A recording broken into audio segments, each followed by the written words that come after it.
Assalamualaikum warahmatullahi wabarakatuh. Alhamdulillahirabbil alamin wa bihi nasta'inu ala umuri dunya waddin. Assalatu wassalamu ala asrofil anbiya'i wal mursalin sayyidina wa maulana Muhammadin wa ala alihi washabihi ajmain amma ba'du. Yang kami hormati Ibu Devi Paramita, Magister Pendidikan Islam selaku dosen pengampu mata kuliah Metodologi Penelitian dan Pendidikan, dan juga teman-teman yang insya Allah dirahmati oleh Allah Subhanahu wa Ta'ala. Puji syukur kehadirat Allah Subhanahu wa Ta'ala yang melimpahkan rahmat, taufik serta hidayahnya sehingga kita dapat melaksanakan perkuliahan pada hari ini dengan keadaan yang insya Allah sehat walafiat. Amin amin ya rabbal alamin. Selawat serta salam tak lupa selalu tercurahkan kepada junjungan kita Nabi Muhammad SAW yang kita nantikan syafaatnya di yaumil kiamah nanti. Amin amin ya rabbal alamin. Pada kesempatan kali ini izinkan kami dari kelompok 4 yang beranggotakan saya Balia Jelat Ahmadin dan juga rekan saya Lailatul Rahmah pada pembahasan skala pengukuran dan teknik pengumpulan data kuantitatif. Langsung saja untuk awal, yaitu mengenai pengertian skala pengukuran. Next. Nah, sebelumnya kami akan membahas apa saja yang kami bahas, yaitu mengenai rumusan masalah. Rumusan masalah yang pertama yaitu skala pengukuran. Selanjutnya yaitu macam-macam skala pengukuran. Kemudian yang ketiga yaitu bagaimana metode kuantitatif. Yang keempat, apa pengertian teknik pengumpulan data dari data kuantitatif. Yang kelima yaitu bagaimana teknik pengolahan data kuantitatif. Selanjutnya kita akan membahas yang pertama yaitu mengenai pengertian skala pengukuran. Pengertian skala pengukuran secara umum diartikan sebagai perbandingan antara ukuran pada gambar dengan ukuran sebenarnya. Sedangkan pengukuran adalah penentuan besaran atau dimensi atau kapasitas. Ini artian secara umum. Nah, biasanya ini menggunakan suatu standar atau suatu ukuran tertentu. Nah, selain itu pengukuran juga dapat diartikan sebagai pemberian angka terhadap suatu atribut atau karakteristik tertentu yang dimiliki oleh seseorang dalam hal objek atau hal yang lain, yang tentunya sebuah aturan ini disepakati. Nah, skala pengukuran juga berfungsi sebagai alat ukur dalam membandingkan sesuatu dengan lainnya atau merupakan sebuah acuan yang digunakan untuk menentukan panjang pendeknya interval yang ada dalam satuan alat ukur. Nah, setelah proses pengukuran yang menghasilkan data kuantitatif yang berupa angka-angka tersebut, barulah kemudian ditentukan analisis statistik yang cocok digunakan dalam metode penelitian kuantitatif atau dalam ilmu statistik, yang terbagi menjadi 4 secara umumnya, yaitu skala nominal, terus kemudian skala ordinal, skala interval, dan skala rasio. Next. Nah, ini beberapa yang kami dapat dari sumber literatur menurut beberapa ahli yang mendefinisikan arti dari skala pengukuran. Yang pertama yaitu dari Romley. Dalam bukunya menyebutkan bahwa skala pengukuran merupakan kesepakatan yang digunakan sebagai acuan atau tolak ukur untuk menentukan panjang pendeknya interval yang ada pada alat ukur. Nah, sehingga alat ukur tersebut bila digunakan dalam pengukuran akan menghasilkan sebuah data. Selanjutnya, pendapat dari Imam Ghazali. Beliau menyebutkan bahwa pengukuran merupakan proses yang mana suatu angka atau simbol dilekatkan pada karakteristik atau properti suatu stimuli sesuai dengan prosedur atau aturan yang telah ditetapkan. Misalnya seperti ini, orang dapat digambarkan dari beberapa karakteristik dari umur, tingkat pendidikan, jenis kelamin, tingkat penghasilan, dan lain sebagainya. Kemudian pendapat dari Stanley Smith Stephen.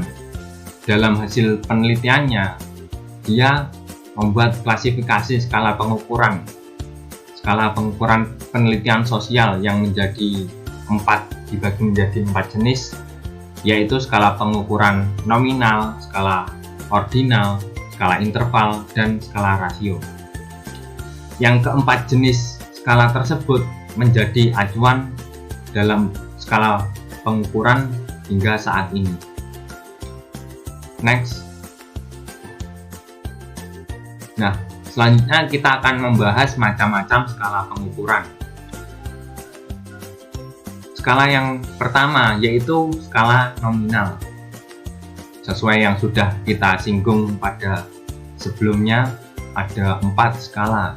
Yang pertama yaitu skala nominal. Nah, skala ini disebut merupakan skala yang paling sederhana atau tingkatan yang awal dari penelitian kuantitatif.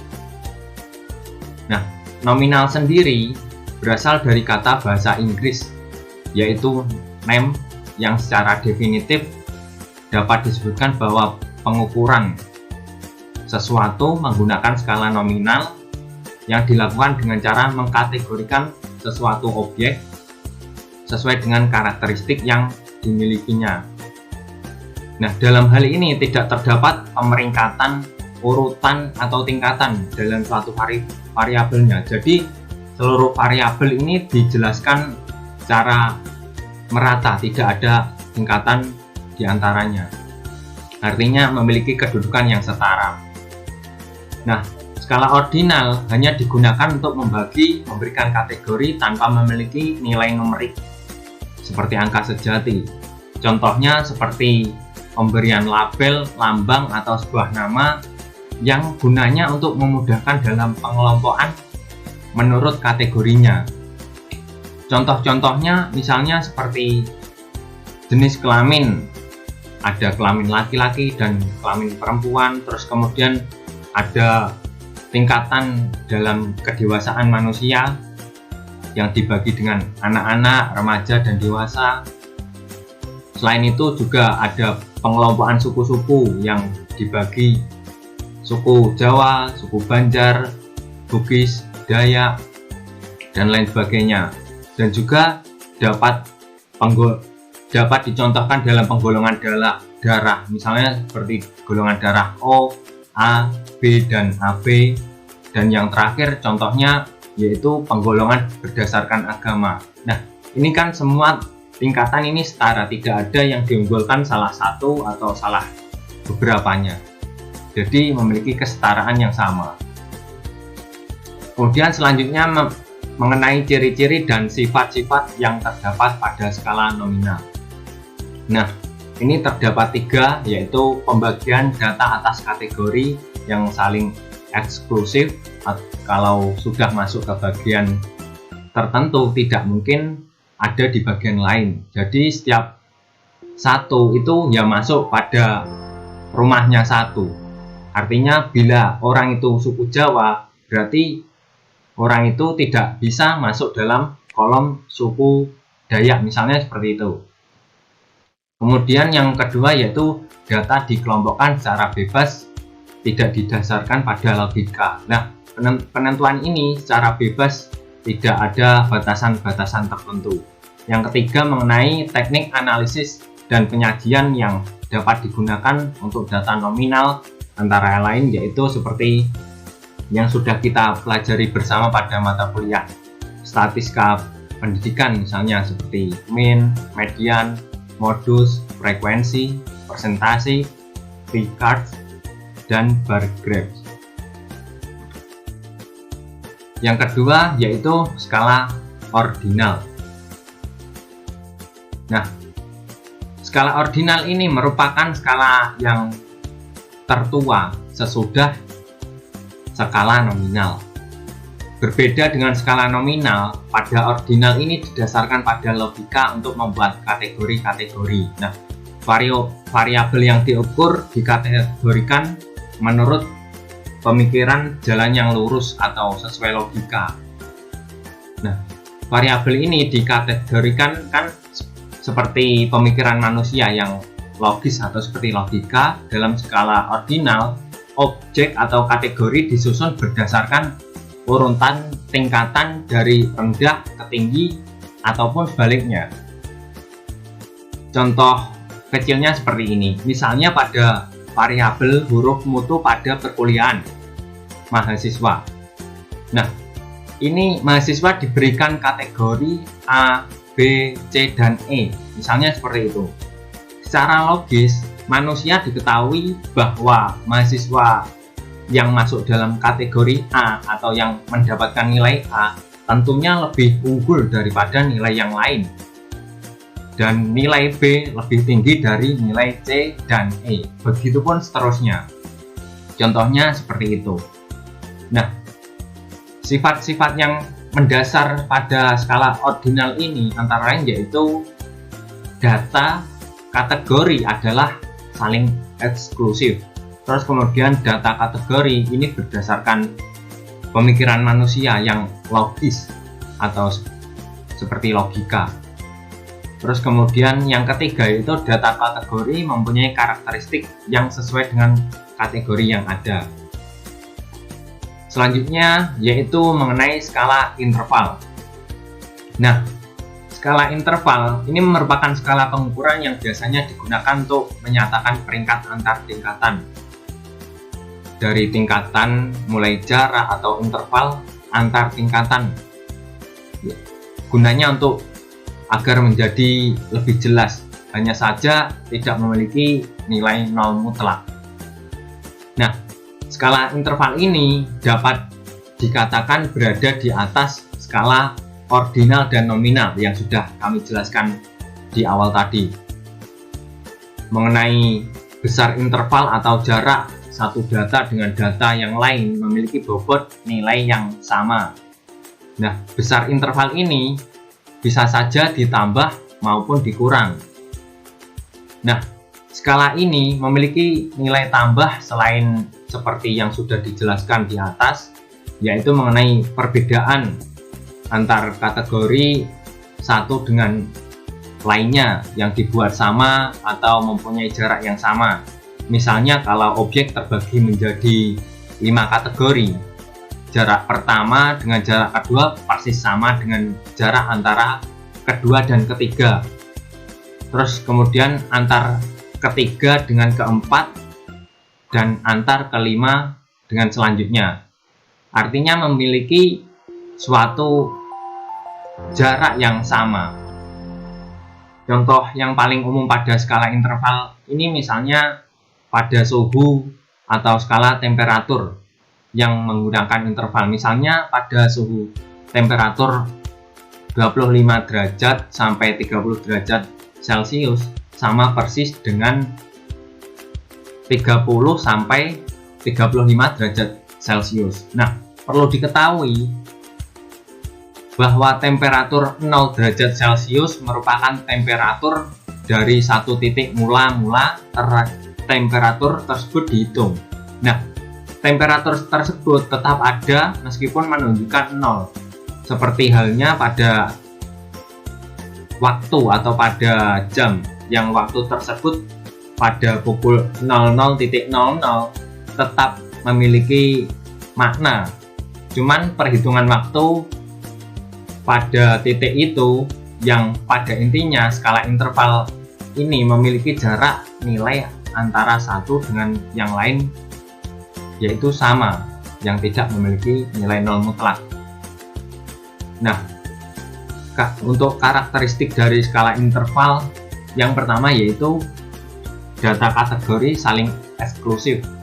Terus kemudian data kategori berdasarkan logika. Yang ketiga yaitu data kategori dibuat sesuai jumlah dari karakteristik yang dimiliki.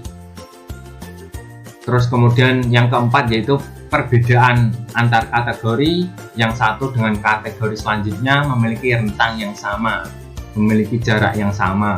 Nah, yang terakhir yaitu titik nol memiliki makna tersendiri. Itu. Skala pengukuran yang keempat yaitu skala rasio. Nah, skala rasio ini secara hierarki, skala rasio merupakan skala ukuran yang paling tinggi selain dari karakteristik skala yang sudah kita paparkan tadi. Nah, pada skala ini terdapat tambahan yakni angka 0. Pada skala ini diartikan sebagai tidak ada.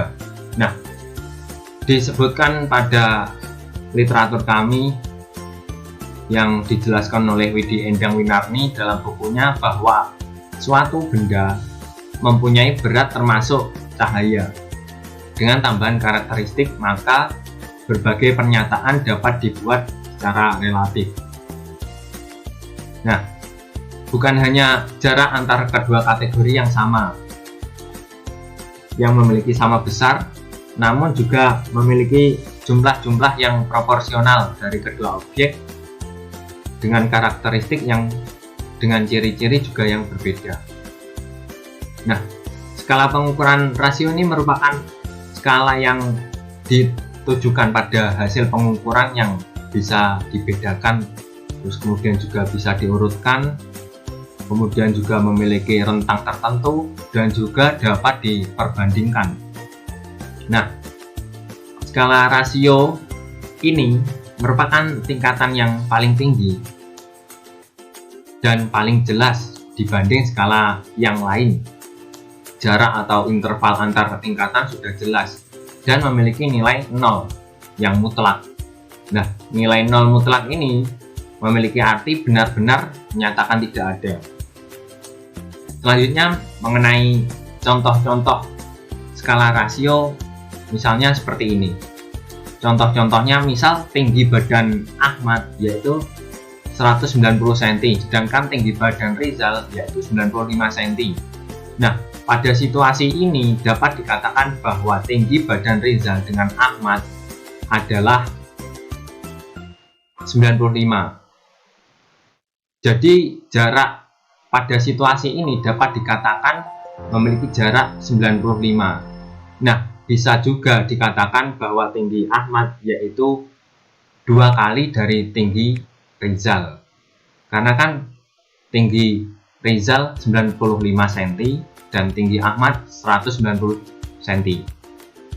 Kemudian contoh lainnya yaitu misalnya pada nilai UTS pada mata kuliah pemikiran pendidikan Islam, misalnya Rizal memiliki nilai 50 sedangkan Ahmad mendapatkan nilai 100, maka ukuran rasionya dapat dinyatakan bahwa nilai Ahmad adalah 2 kali nilai Rizal.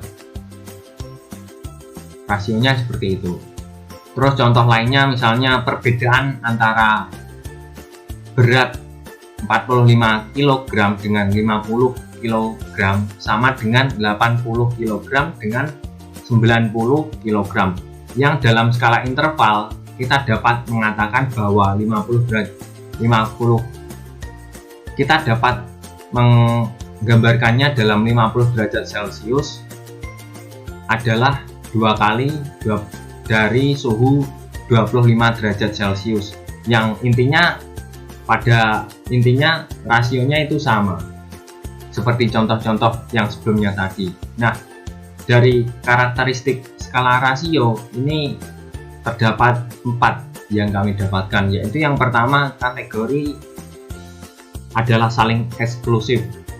Terus kemudian yang kedua yaitu kategori menurut jalan pemikiran yang logis. Kemudian kategori dibagi sesuai dengan jumlah karakteristik yang dimiliki.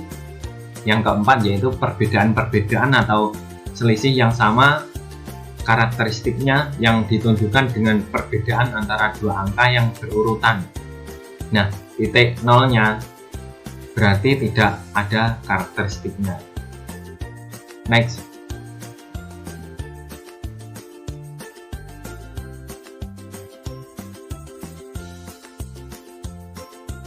next. Nah, ini misalnya contoh-contoh pentabelan dari contoh-contoh, kembali ke tabel tadi.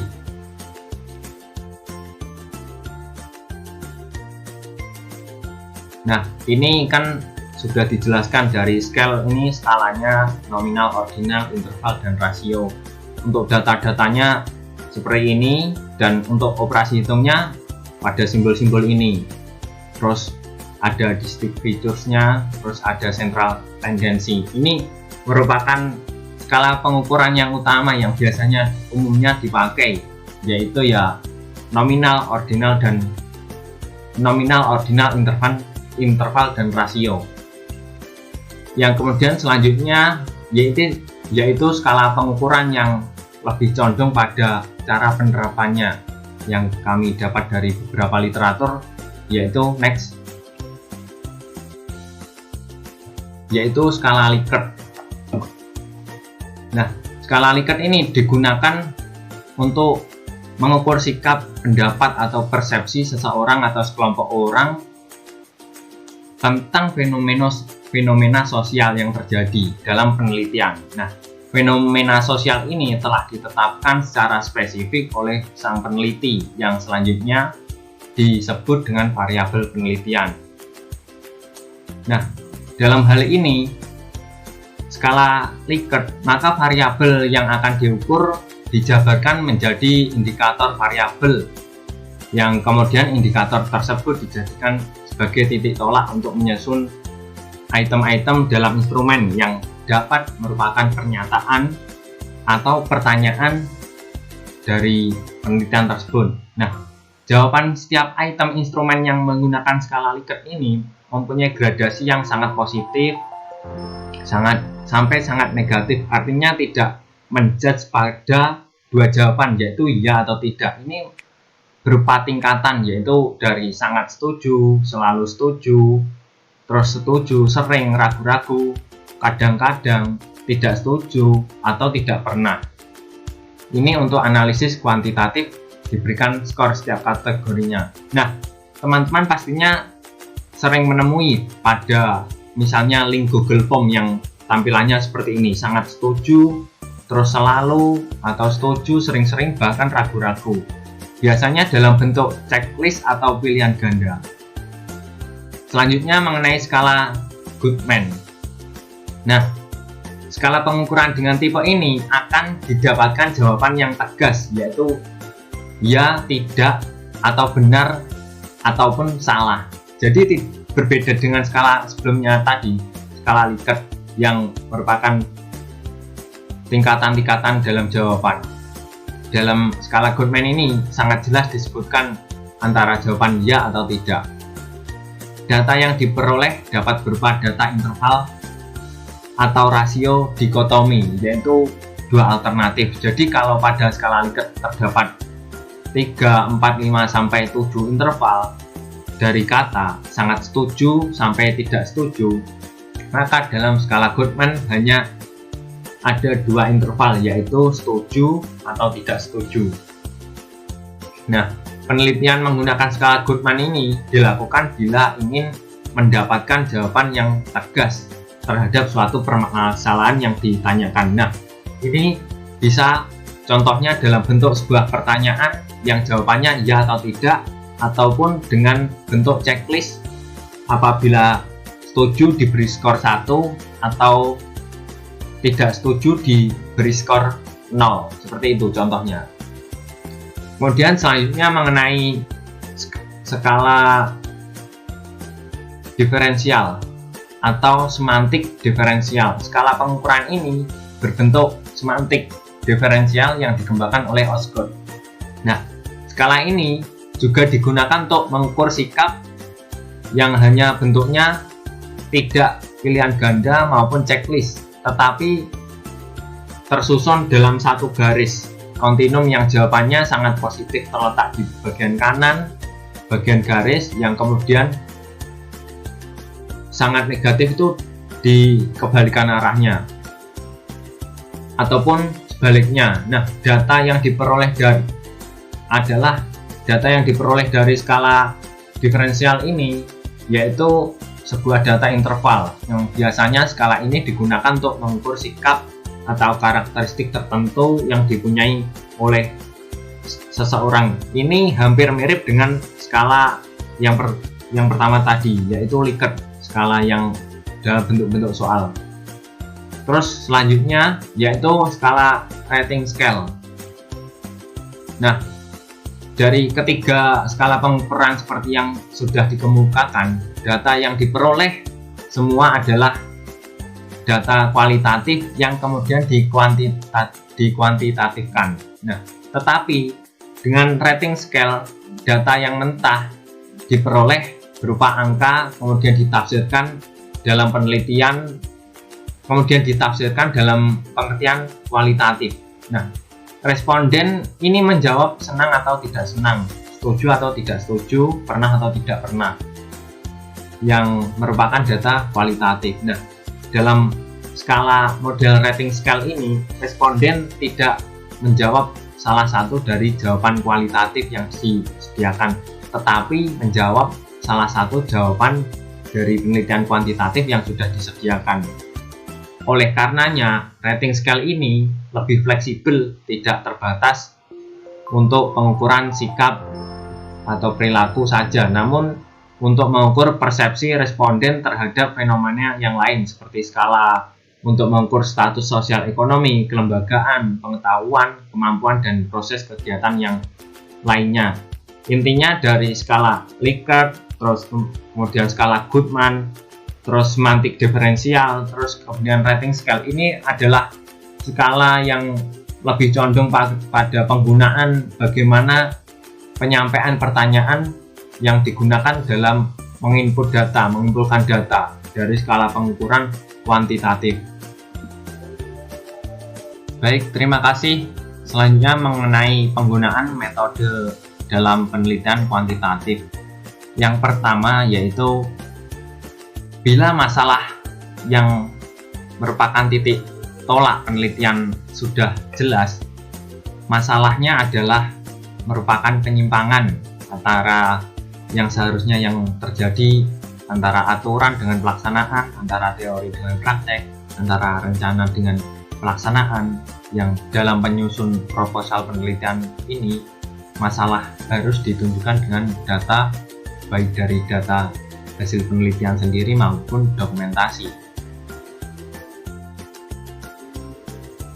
Terus selanjutnya mengenai bila peneliti ingin mendapatkan informasi yang luas dari suatu populasi, misalnya metode penelitian kuantitatif ini cocok digunakan untuk mendapatkan informasi yang luas tetapi tidak mendalam.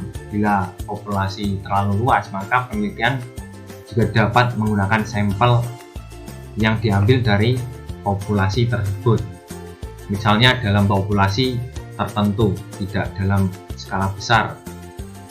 Yang ketiga, bila ingin diketahui pengaruh perlakuan atau treatment tertentu terhadap orang lain untuk kepentingan metode eksperimen yang paling cocok, misalnya digunakan contohnya seperti pengaruh jamu tertentu terhadap derajat kesehatan, misalnya seperti itu contohnya. Terus kemudian yang keempat, bila peneliti bermaksud menguji hipotesis penelitian, nah ini bisa dapat dijelaskan atau dibentuk dalam hipotesis deskriptif, komparatif, dan asosiatif sesuai dengan kaidah-kaidah yang ada. Nah, bila peneliti ingin mendapatkan data yang akurat berdasarkan fenomena yang empiris dan dapat diukur, misalnya ingin mengetahui IQ anak-anak dari masyarakat tertentu, maka dilakukan melalui pengukuran tes IQ. Terus yang terakhir, yang keenam, bila ingin menguji terhadap adanya keraguan terhadap validitas atau terhadap sesuatu tertentu, baik dari pengetahuan, teori, atau produk tertentu. Nah, ini bisa menggunakan metode kuantitatif bila ada keraguan-keraguan. Terima kasih, semoga dari saya dapat dipahami. selanjutnya materi akan dilanjutkan oleh partner saya yaitu Lailatul Rahmah. Waktu dan tempat kami persilahkan. Terima kasih. Selanjutnya saya akan melanjutkan presentasi mengenai teknik pengumpulan data kuantitatif. Nah, sebelumnya apa sih pengertian teknik itu? Dalam kamus itu disebutkan bahwasanya teknik adalah metode atau sistem mengerjakan sesuatu. Kemudian menurut L. James Avery, teknik merupakan prosedur logis dan rasional guna merancang suatu rangkaian komponen berhubungan satu sama lain dengan maksud agar berfungsi sebagai suatu kesatuan dalam usaha mencapai suatu tujuan yang telah ditentukan. Kemudian selanjutnya menurut Ludwig von Bartholomä, teknik merupakan seperangkat unsur yang saling terikat dalam suatu antar relasi di antara unsur-unsur tersebut dengan lingkungan.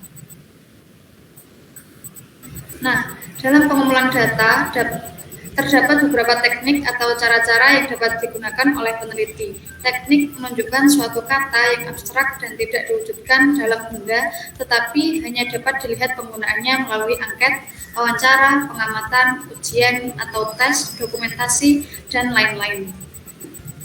Peneliti dapat menggunakan salah satu atau gabungan dari beberapa teknik sesuai masalah yang dihadapi atau yang diteliti.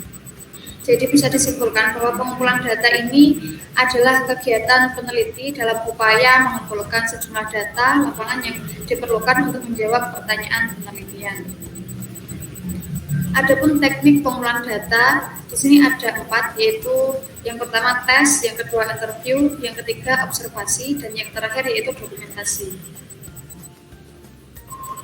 Yang pertama yaitu dengan tes.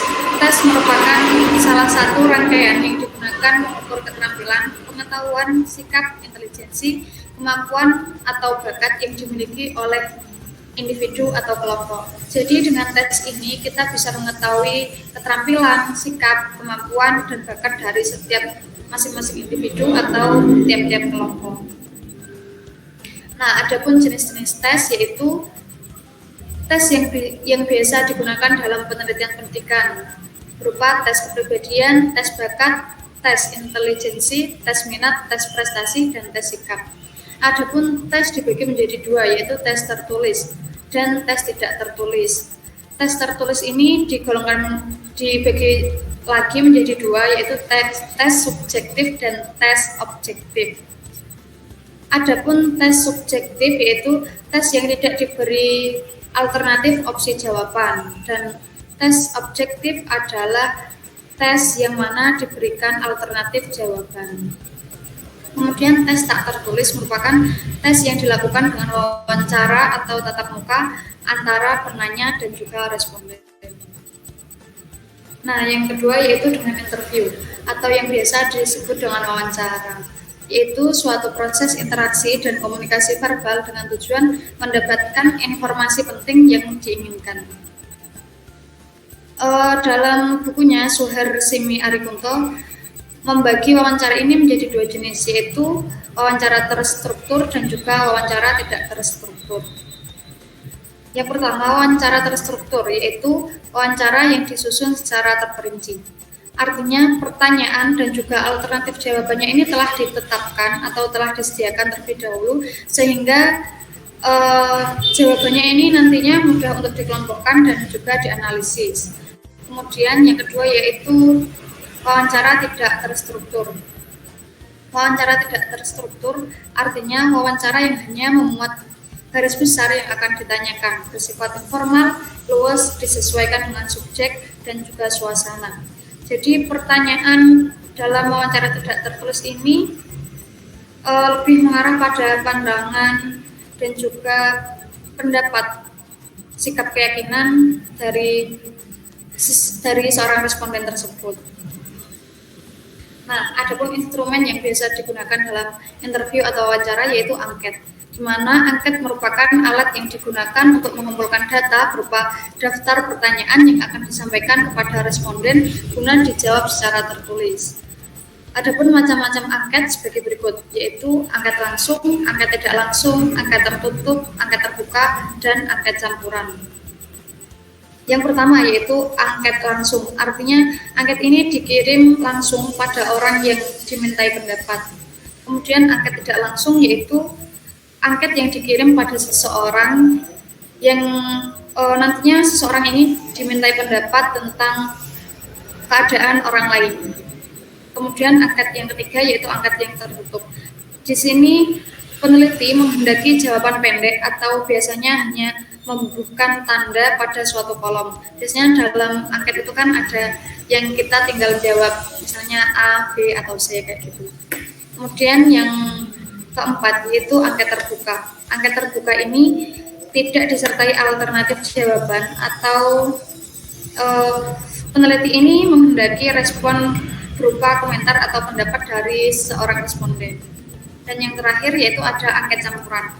Angket campuran ini merupakan gabungan antara angket terbuka dan tertutup, di mana biasanya di angket ini disediakan pilihan ganda dan juga esai, yang nantinya diharapkan responden ini memberikan kebebasan dalam menjawabnya. Kemudian teknik yang ketiga yaitu observasi. Nah, observasi sendiri ini adalah salah satu metode pengumpulan data yang menggunakan pengamatan terhadap objek penelitian. Menghimpun data dan informasi melalui pengamatan atau observasi dilakukan dengan memperhatikan atau melihat dan mendengarkan orang ataupun peristiwa. Nah, dalam bukunya Sukma Dinata ini membagi observasi menjadi dua macam. Yang pertama yaitu observasi partisipatif dan yang kedua yaitu observasi non-partisipatif. Artinya observasi partisipatif di sini penelitinya ini ikut langsung dalam kegiatan yang sedang berjalan. Misalnya saja dalam sebuah rapat atau pelatihan. Jadi seorang peneliti ini bergabung menjadi pesertanya di situ. Kemudian observasi non-partisipatif, artinya penelitinya ini tidak ikut langsung dalam kegiatan yang sedang berjalan. Nah, dalam referensi lain disebutkan jenis-jenis observasi. Yang pertama yaitu observasi parsitifan. Hampir sama dengan yang sudah dijelaskan tadi, artinya observernya atau penelitinya ini berperan langsung dalam kehidupan orang yang diobservasi. Kemudian yang kedua ada observasi non-partisipan, artinya dilakukan apabila observernya atau penelitinya ini tidak berperan serta dalam kehidupan yang diamati. Dan yang ketiga ada observasi eksperimental, yaitu pengamatan yang dilakukan dengan memasukkan sesuatu yang sedang diamati ke dalam sesuatu kondisi atau situasi tertentu. Yang keempat ada observasi sistematik. Observasi yang dilakukan dengan menggunakan pedoman sebagai instrumennya. Dan yang terakhir atau yang nomor 5 yaitu observasi non-sistematik, yaitu observasi yang dilakukan pengamatannya ini tanpa menggunakan instrumen. Dan yang terakhir yaitu dokumentasi. Dokumentasi sendiri adalah catatan tertulis tentang berbagai kegiatan atau peristiwa pada masa yang telah lewat. Sedangkan studi dokumentasi atau studi dokumenter merupakan suatu teknik pengumpulan data dengan menghimpun dan menganalisis dokumen-dokumen, baik dokumen tertulis, gambar maupun elektronik. Nah, contohnya sendiri dari dokumenter ini, yang pertama yaitu Super Semar atau Surat Perintah 11 Maret, di mana ini merupakan dokumentasi politik yang tercatat peristiwa penting yang terjadi pada tanggal 11 Maret 1966. Kemudian contoh yang kedua yaitu data statistik yang diterbitkan secara berkala oleh Biro Pusat Statistik yang merupakan dokumen yang mencatat berbagai perkembangan yang terjadi di Indonesia dalam kurun waktu tertentu. Dan yang terakhir yaitu jurnal dalam bidang keilmuan tertentu yang juga termasuk dalam dokumen penting yang mana ia akan dijadikan acuan bagi peneliti dalam memahami objek penelitiannya. Nah, selanjutnya kita akan membahas tentang teknik pengolahan data kuantitatif. Yang pertama yaitu diolah dengan uji T, yaitu salah satu tes statistik yang dipergunakan untuk menguji kebenaran atau kepalsuan dari suatu hipotesis nihil yang menyatakan bahwa di antara dua buah mean sampel yang diambil secara random dari populasi yang sama tidak terdapat perbedaan yang signifikan. Nah, artinya uji T ini digunakan untuk menguji apakah rata-rata suatu populasi sama dengan suatu harga tertentu atau apakah rata-rata dua populasi sama atau berbeda dengan berbeda secara signifikannya. Adapun data kuantitatif dalam proses perhitungannya ini bisa dihitung secara manual ataupun juga menggunakan aplikasi atau software yang biasanya ini bisa menggunakan aplikasi SPSS. Nah, jika diolah dengan aplikasi SPSS ini nantinya akan menghasilkan ukuran berupa nilai standar, terus nilai deviasi, nilai varian, simpang baku, dan lain sebagainya. Selanjutnya ada uji normalitas dan uji homogenitas. Adapun uji normalitas ini dilakukan untuk mengetahui apakah data berasal dari populasi yang berdistribusi normal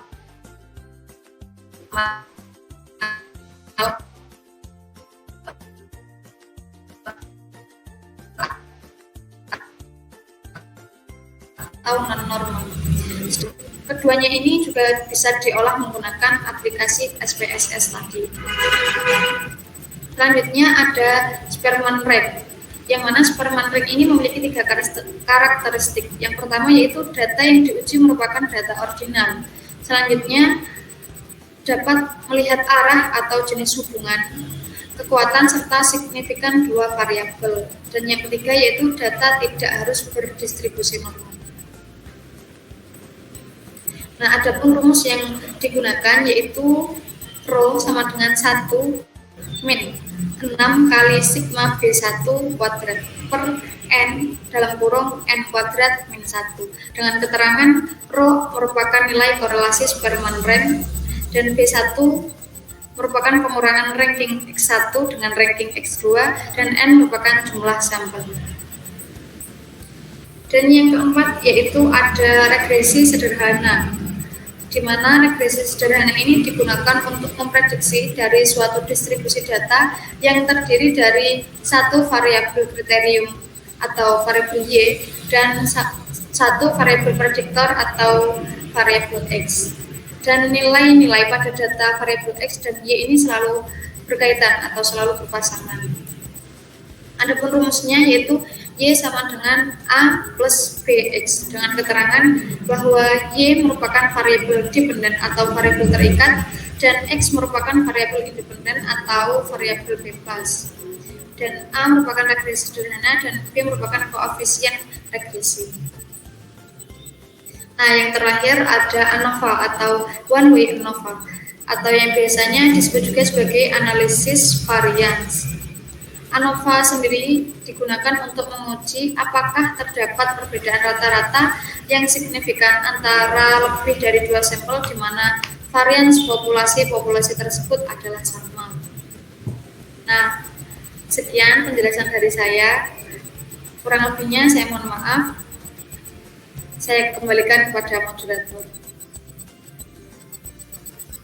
Terima kasih untuk penjelasan pada materi pengumpulan data kuantitatif. Kami dari kelompok 4, semoga penjelasan dari kami dapat dipahami dan insya Allah membawa bermanfaat. Terima kasih bagi Ibu dosen pengampu yang membimbing kami dan juga teman-teman yang sudah menyimak video ini sampai akhir. Terima kasih, kurang lebihnya kelompok 4 mohon maaf. Kami akhiri, wallahul muwaffiq ila aqwamit thoriq. Wassalamualaikum warahmatullahi wabarakatuh.